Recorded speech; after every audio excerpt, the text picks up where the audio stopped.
Bakunzi b'u Rwanda Twifuza TV, ndabashubije mbifuriza amahoro y'Imana. Ibi ndagira ngo manze bibabere icyitegererezo kuri za nkotanyi, za nyenzi, za ntore, ba bandi Mubaraka yirirwa ashuka ndetse n'agatsiko ke k'itsinda ry'indatwa rya FPR. Aba ni abana b'u Rwanda bari gufatwa gutya.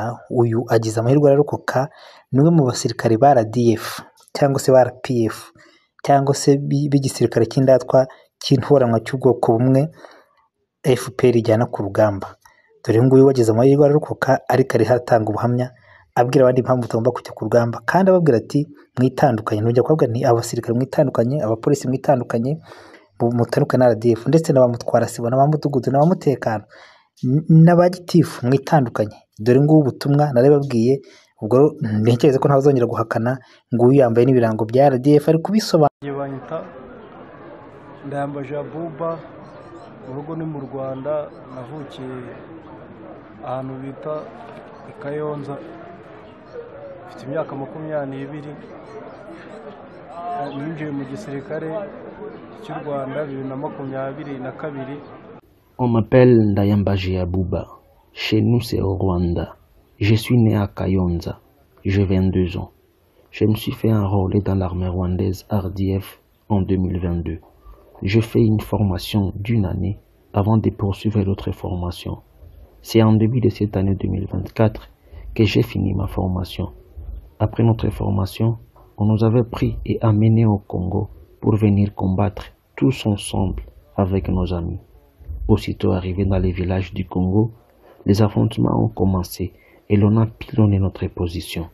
Nombreux parmi mes compagnons d'armes sont morts, mais par la grâce, je fuis et je me suis retrouvé dans une position de FARDC. Dans l'armée rwandaise, je le grade de private. Mon numéro matricule est 14 28 51. J'ai fait ma prise d'armes au début de l'année 2024. Beaucoup de mes frères d'armes ont été tués ici au Congo. Le message que je peux envoyer à mes frères au Rwanda est que nous étions partis au Congo pour faire la guerre aux côtés du M23. Mais beaucoup de nos hommes ont été tués. Maintenant, je ne sais pas où se trouvent mes compagnons d'armes, mais je sais que nombreux sont morts et d'autres ont pris de directions inconnues. Mes parents sont aujourd'hui au Rwanda. Ma sœur s'appelle Samira et ma maman s'appelle Chantal. Je voudrais leur dire que j'ai été capturé et je suis encore en vie. Si Dieu le voudra, on se reverra.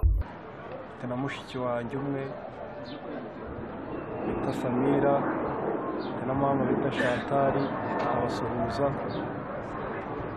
babwira ko nyiri muzima kandi Imana nibishaka tuzongera tukabonana. Ikintu nabwira abanyarwanda nuko kuza hano muri Kongo kurwana intambara ari ukwibeshya, utahava uraza bakakurasa ukasubira wagira Imana ugataha, wagira Imana ugapfa. Je voudrais dire aux Rwandais, mes frères, que venir au Congo pour se battre, c'est se tromper. Car y sortir vivant, c'est une chance qui n'est pas donnée à tout le monde. Je demande en tout cas au peuple rwandais de rester chez eux. Car toujours venir combattre au Congo, c'est s'égarer et venir mourir pour rien. Mes frères avec lesquels je suis venu au Congo, comme fidèles et autres, je voudrais préciser à leurs parents que ces amis qui sont leurs enfants sont morts. Que personne ne vous mente qu'ils sont encore en vie. Ils sont tous morts ici au Congo. Abo bose twarazanye twinjiranye hano muri Kongo, ababyeyi babo twasize mu Rwanda, mama wabo, papa wabo, abo bose barapfuye, nta baturasho barapfa. Njye nuko nabashije kurokoka, ariko bo barabarashe barapfuye.